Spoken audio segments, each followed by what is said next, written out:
Thanks for staying with us. We still have Ajuri, and Toby had asked a question, especially considering the issue of removal of subsidy, the new policies, and how it's affecting Nigerians. So I'd like Ajuri to please help address that very quickly. Go ahead, Ajuri. Thank you very much, Murayo. So even though the crisis in Niger has been a major distraction for our country and for the country's leadership, there's really no doubt. Anyone who has the privilege of observing President Bola Ahmed Tinubu up close will tell you that there is nothing more pressing on his mind from morning to night than the struggles and pains, economic pains confronting Nigerians across this country.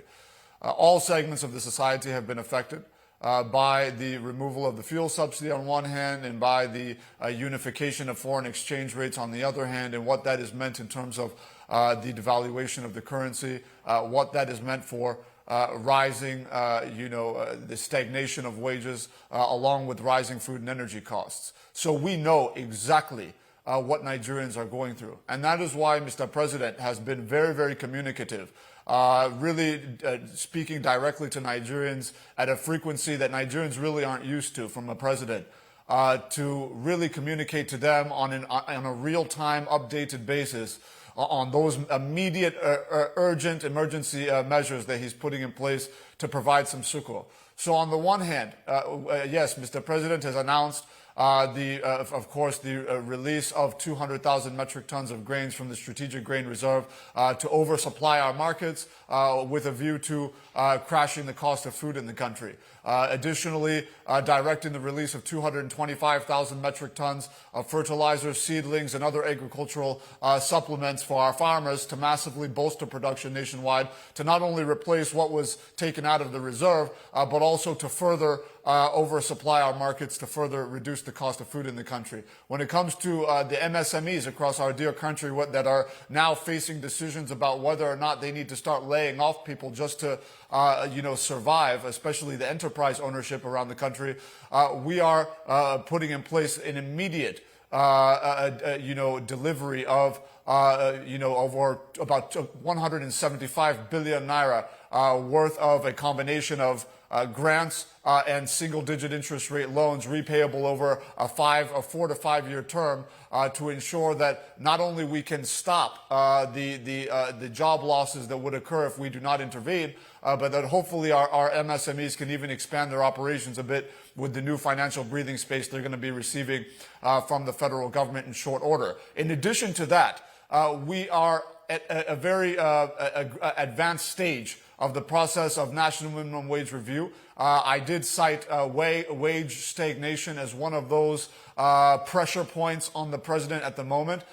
He knows that, if you have the same wage that you had 4 or 5 years ago, and prices are going up across the board, that it's likely that you and your family are going to be in a lot of pain right now, which is why he has been able to strike an agreement with the state governors across the Federation to support financially a new minimum wage. Obviously, the funds saved from the withdrawal of the fuel subsidy allows the state governors to be able to sponsor that effectively without having to resort to more borrowing.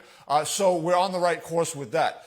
We believe that Nigerians should expect I don't want to preempt the work of the National Minimum Wage Review Committee, but in view of the pain in the country, I do think it's safe to say that we're looking at somewhere in the neighborhood of at least a doubling of the national minimum wage, and hopefully even a little bit more than that. So there is succor coming.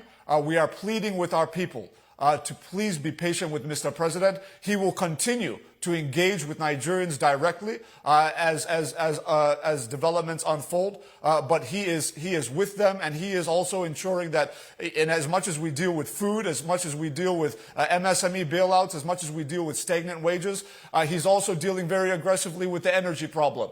How we're going to drastically reduce energy prices in the weeks and months ahead by striking a deal through the NNPCL with NIPCO that would see to the establishment establishment of 56 new CNG filling stations across all states of the Federation over the course of the next 18 months, with the first 21 being established over the next 8 months, and the next 35 in phase 2 being established over the next 12 months after that, so approximately 18 months. What that does for us and why that's important to the current situation is that CNG, on average, depending on market conditions, runs between 175 naira per liter to 250 naira per liter, as against PMS that's running at an average of between 617 naira per liter and 700 naira per liter, depending on where you are in the country. So we have the immediate term moves, we have the short term moves, we have the medium term moves, and we're pleading with Nigerians to please be patient with us. We know exactly what you're facing, and we're doing everything.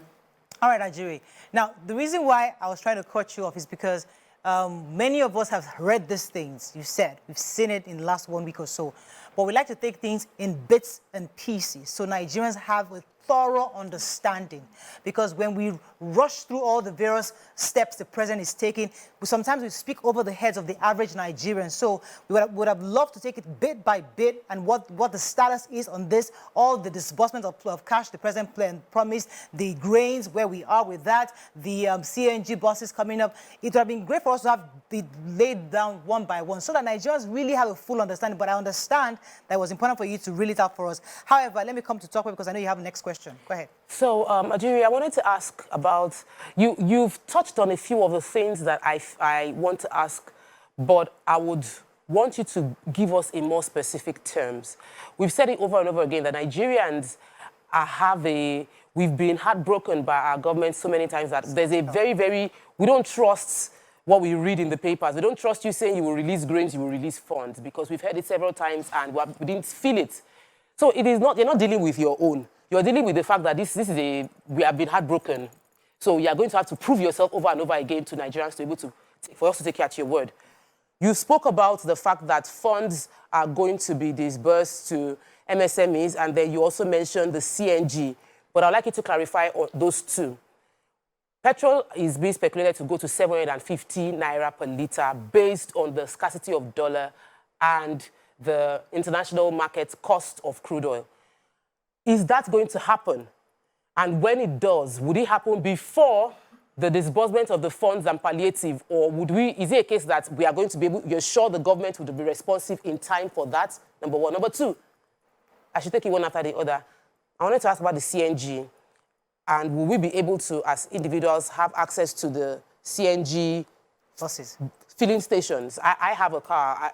Can I convert my car into a gas run car? Do we have enough manpower to be able to do that switch for me? And will I be able to buy gas from the CNG filling stations that NNPC is doing with NIPCO? Great questions and concerns, and I know what you've raised is very much reflective of what I've heard from Nigerians directly as I've gone on nationwide radio in recent days. To be clear, let's take CNG first. So, as I cited, yes, we have the deal with NIPCO for 56 new CNG filling stations over the course of the next 18 months, with 21 of them coming within the next 8 months. Of course, these things take a bit of time, but I do want to say this. There are a few elements to this that I think are particularly exciting as we get into the details.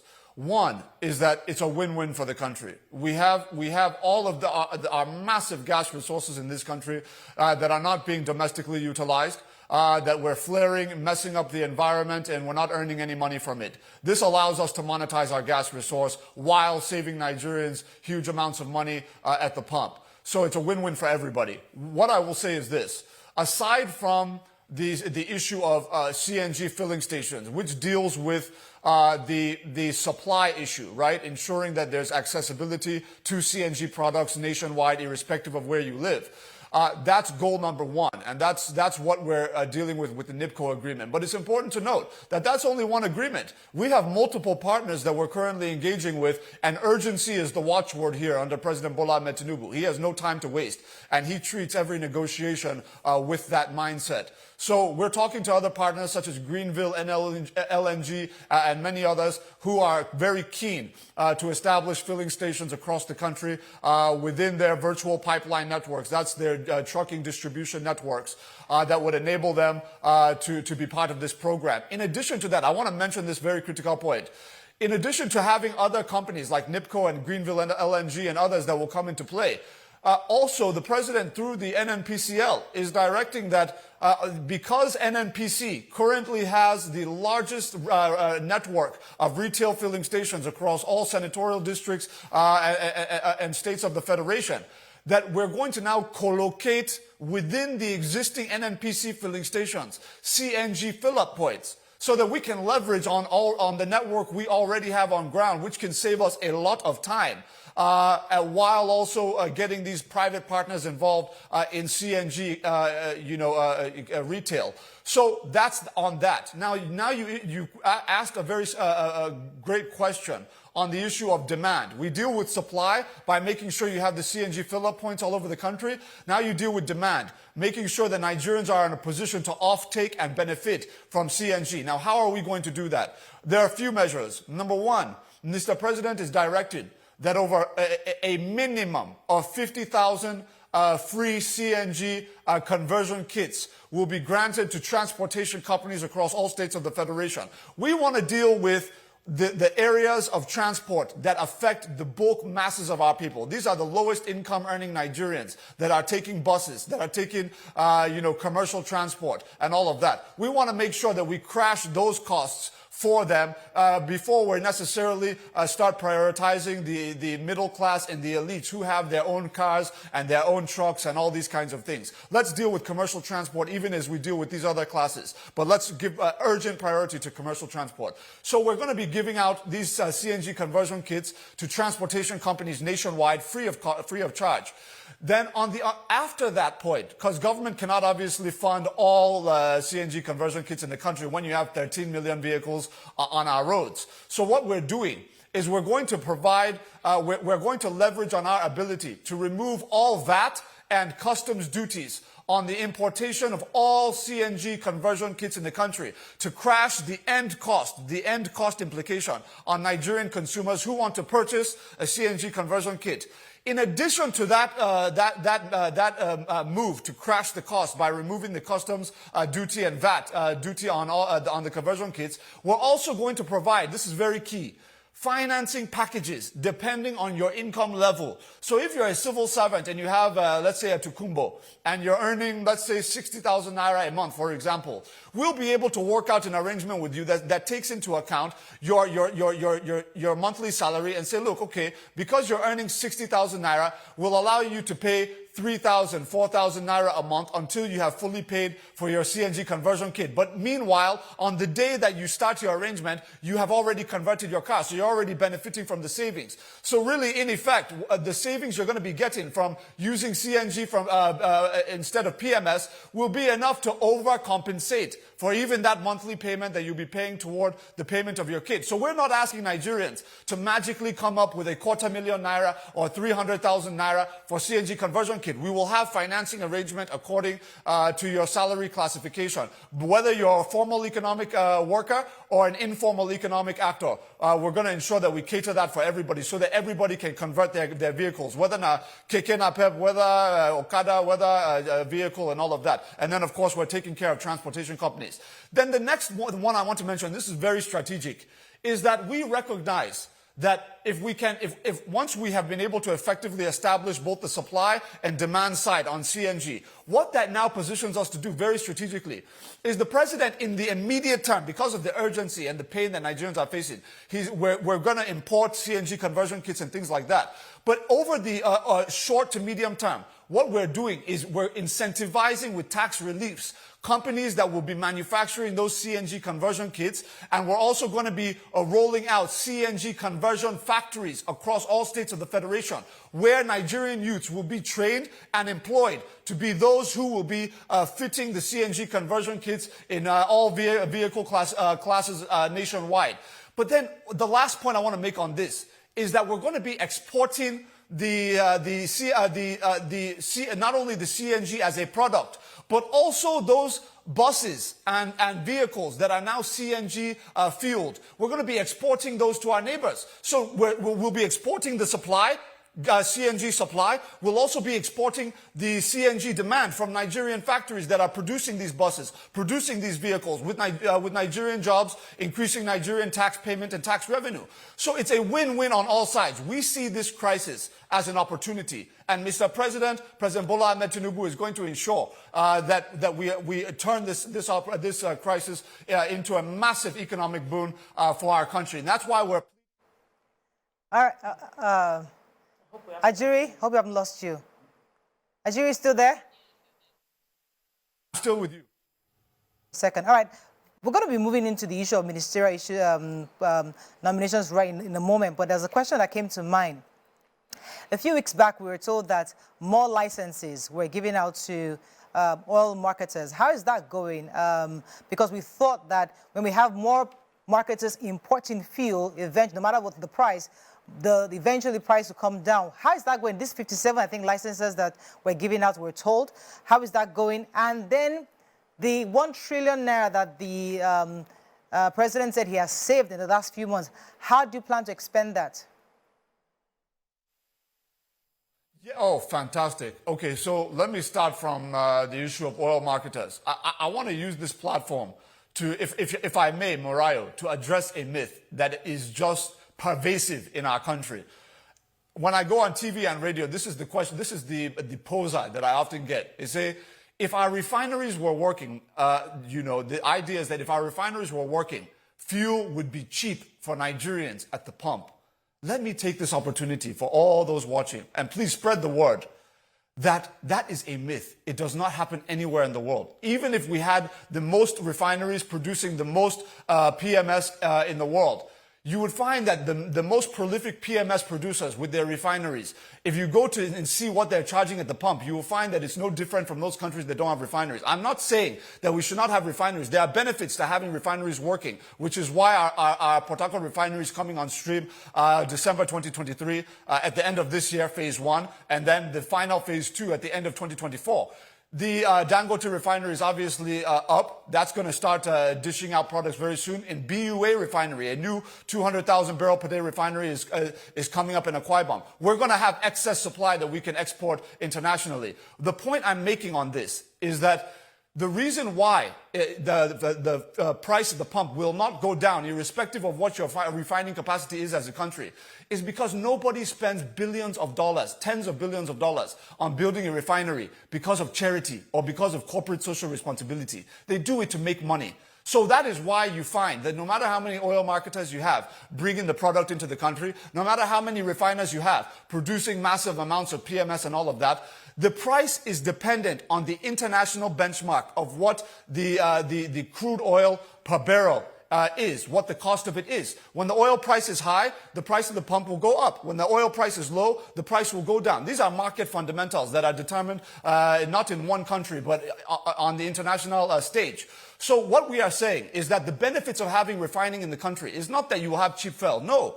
The benefit is that you would have saved the country hundreds of millions of dollars in transportation and logistics costs that we're spending on an annual basis of having to put refined PMS from an international refinery on the water to come to Nigerian shores where we will now offload and send to our distribution stations. You save that money. In addition to that, you save tens of billions of, about $10 billion a year on foreign exchange earnings that we're having to pay out to the refiners and to our partners to get that product exchanged from crude to refined PMS. We save all that money within the central bank as a result of having local refineries. So there are benefits, big benefits, but one of them is not the issue of having cheap fuel. So I just want to... Ajuri, okay, very good, because when you mentioned Dangote Refinery, myself and Tokwe looked at each other because your administration had promised that we'll start getting that refinery working. I think it was the end of June, we're told? Yes, they've moved it. And it's been moved. Do we have a specific date that Dangote Refinery will be up and running? They've shifted it. Yes. I think at the last statement from the Dangote company was that the first product would be coming out, if I'm not mistaken, next month. I think it's September, latest October, but it's very, very soon. First PMS will be coming out. So that's coming very, very soon. They've already started it up, but you know there's a very small gestation period window between which you will start up the refinery and actually be rolling out the product. Because once you start rolling out the product, it never stops. For the life of the refinery, it will just continue ad nauseum. It never stops. So that's how that works. All right. we're going to invite you back in September. You know, when it does start or doesn't start, we'll invite you. Maybe then we can recap on this. But let me come to Toby. She has a question concerning the ministerial nominations. Go ahead, please. So these are lofty ideas, and we've seen them over and over and heard them over and over again. But one of the things that the president said during his campaign was that he was going to hit the ground running. So my question is direct. When would the ministries be up and running? By that, I mean, when would the ministers be sworn in? So that the ideas can... Yeah. Thank you very much. So I'm going to answer your question, but then I'm also going to answer the second question of Mariah, which is very, very key, which is about the subsidy savings and how it's being spent. It's very, very important for our viewers to understand this. To your question about government up and running, it's very important to understand that in the absence of the ministers, government has not slowed down an inch. Because you have permanent secretaries that go back to the last administration that have all the institutional memory, and they have been stepping in, performing the functions of the ministers. So in some ways, or this is the irony, in some ways, the permanent secretary that's operating as in the minister's capacity as of now has more institutional memory and understanding of what's going on than even the new ministers when they come on and they have to learn everything from scratch and all of that. You would find that it's actually the permanent secretaries now that would ensure that things actually go a little bit quicker. There's always a small slowdown period when new chief executives enter into a place and they have to pick up and implement policy and all of that. So my point is to say that ministers will be sworn in at some point within the next 2 weeks. They have to go through an orientation retreat through the office of the secretary to the government of the federation, after which they will now be sworn in. But the point is government has not in any way slowed down. In fact, because of what I've just mentioned, it's been able to take off from the last administration very seamlessly. But let me say this to Mariah's question, which is very, very key, is the issue of the subsidy savings. Anybody who is watching this program can verify and fact check what I'm about to say. Go and see what FAC allocated to the states and local governments in the month of April 2023. That's a month before Mr. President took office. It was somewhere in the realm of about 600 and something billion naira, right? In the month of May, the month of the inauguration, FAC allocated approximately 700 and something billion, just a marginal increase over April. Then when Mr. President took office, immediately removed the subsidy, as you recall. So from June 1 to the end of June, there was no subsidy that was being paid and all of that, meaning that you have all of that savings. So it was not a miracle that at the end of June, early July, they announced that FAC was releasing to the states, potentially, at least the number that FAC was allocated, was 1.95 trillion naira. That is a month-on-month surplus of 1.2 trillion approximately over the previous month because of the removal of fuel subsidy. Now, what did we do with this 1.9 trillion is what is important now. First of all, the states that had been averaging approximately between 500 and 600 billion over the course of the last few years, all of a sudden get a windfall of about 900 billion. Right, about 200 or 300 billion over the previous month. Out of the 1.9 trillion, we gave them about 900 and something billion. Now, what that allows them to do is, first of all, the new minimum wage that they've agreed that they're agreeing to, escalate with Mr. President. They are now in a financial position to be able to pay that because they now have more money as a result of the higher allocation that they have received in June. And we expect July to be somewhere in the same ballpark moving forward.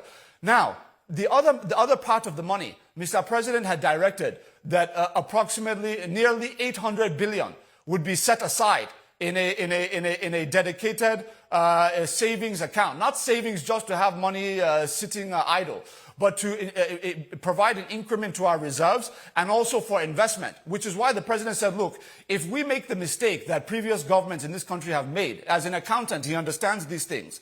He said, if we make the mistake of taking the 1.9 trillion and throwing all of it into the economy at once, because maybe out of excitement or to show that we're doing so well, what we're going to end up doing by mistake is that we're going to worsen inflation concerns in the country. We'll overheat the economy. Inflation will get worse. And as a result of inflation getting worse, the central bank will now in turn have to respond by increasing interest rates, which obviously has its impact on investment and on the books of businesses and individuals across the country. So he said, we're not going to overheat the economy. We're going to be careful and we're going to perform surgery on this. So what he now did was he said, we're going to put 800 billion in this savings account, essentially. Part of it will be used to bolster our reserves. Part of it will be set aside for a program that Mr. President established just last month, which was the Infrastructure Support for States program, meaning that states will now be able to come to this account effectively and apply for a counterpart fund for infrastructure projects that's mutually agreed upon between the federal administration and their states for basic education, basic healthcare, railroads, roads, ports, power plants, and the like, to ensure that we immediately provide an injection of funds to create jobs on the construction sites, have that money trickle down into the informal economy with vendors supplying cement, supplying sand, supplying glass, and the like. That's all part of this packet of money that has now been set aside. The rest is now going to statutory transfers to fund, institutions like, the NDDC and many other institutions like the Human Rights Commission and others that are based on statutory transfer funding. So that is what we're doing. And we're going to ensure that Nigerians benefit from all aspects of the savings that we've accrued.